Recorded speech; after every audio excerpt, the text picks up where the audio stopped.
पांचवें चरण में जिन 52 सीटों पर वोट डाले जाने हैं उनमें से ज्यादातर में मुस्लिम और दलितों की आबादी मिलाकर लगभग 50% है। यानी ये सीटें बहुजन समाज पार्टी के लिए काफी अहम हैं। यही वजह है कि मायावती ने इन 52 सीटों में 18 पर मुस्लिम उम्मीदवारों को उतारा है। यूपी चुनाव में मायावती ने मुस्लिम कार्ड खेला है और ये उनका बड़ा आखिरी दांव है। मुस्लिम समाज के लोगों को अपना एक तरफा वोट सपा को न देकर केवल अपनी एकमात्र हितैषी पार्टी बहुजन समाज पार्टी को ही देना है। इस चुनाव में मुसलमानों से मायावती की ये अपील नई नहीं है, लेकिन बहराइच की रैली में इसे दोहराने के पीछे उनका खास मकसद है। बहराइच उन 11 जिलों में से एक है जहां पांचवें चरण में वोट डाले जाने हैं।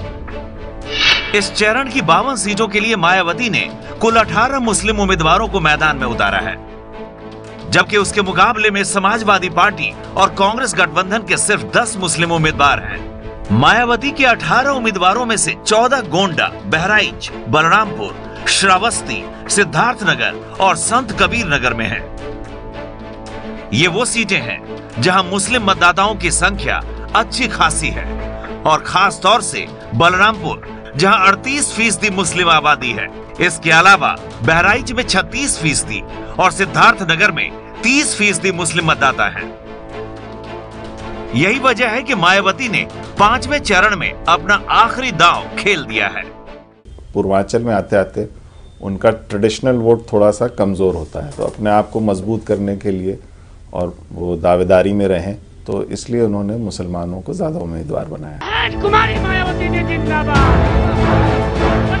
दलित मुस्लिम गठजोड़ के भरोसे सत्ता में वापसी का सपना देख रही मायावती की जीत इस बात पर निर्भर करती है कि वो समाजवादी पार्टी के मुस्लिम वोट बैंक में कितनी ज्यादा सेंध लगा पाती है।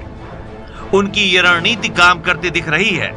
इसका सबसे बड़ा सबूत है अखिलेश यादव का ये बयान कि बीएसपी का प्रयास है कि बीजेपी को लाभ हो जाए, इसलिए कई जगह बीएसपी ने जानबूझ करके समाजवादी लोग हारे वैसी व्यवस्था करी है। अखिलेश यादव बीएसपी की जिस व्यवस्था की तरफ इशारा कर रहे हैं वो दरअसल मायावती के मुस्लिम उम्मीदवार ही हैं। अखिलेश भले ही मायावती पर बीजेपी को फायदा पहुंचाने का आरोप लगा रहे हों, लेकिन उनका असली डर अपने मुस्लिम वोटर के खिसकने का है। मायावती अगर मजबूत होती हैं और मुसलमान वोट उनके साथ जुड़ता है और उनका दलित और मुस्लिम कार्ड बन के सामने आता है, तो इसका नुकसान तो समाजवादी पार्टी और अलायंस को ज़्यादा दिखता है, क्योंकि उनके लिए भी यही एक ट्रेडिशनल वोट है जिसपे वो अपने आप को अपनी उम्मीद जगा रहे हैं। एक तरफ जहां बीएसपी और समाजवादी पार्टी मुस्लिम वोटों को अपनी तरफ खींचने के लिए लड़ रहे हैं, वहीं प्रधानमंत्री मोदी ने गोंडा में कानपुर रेल हादसे के आईएसआई कनेक्शन की याद दिलाकर ध्रुवीकरण का कार्ड खेला।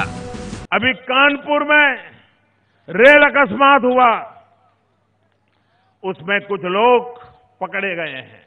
पुलिस ने जो खोज करके निकाला है एक षड्यंत्र के तहत हुआ है, और षड्यंत्र करने वाले कहां बैठे थे?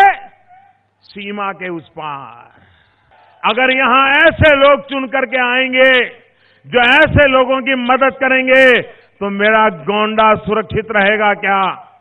बीजेपी ने इस चुनाव में एक भी मुस्लिम उम्मीदवार को टिकट नहीं दिया है, जबकि मायावती ने सबसे ज्यादा 99 मुस्लिम उम्मीदवार मैदान में उतारे हैं। रक्षित सिंह और अंकित गुप्ता के साथ उमेश पाठक की रिपोर्ट।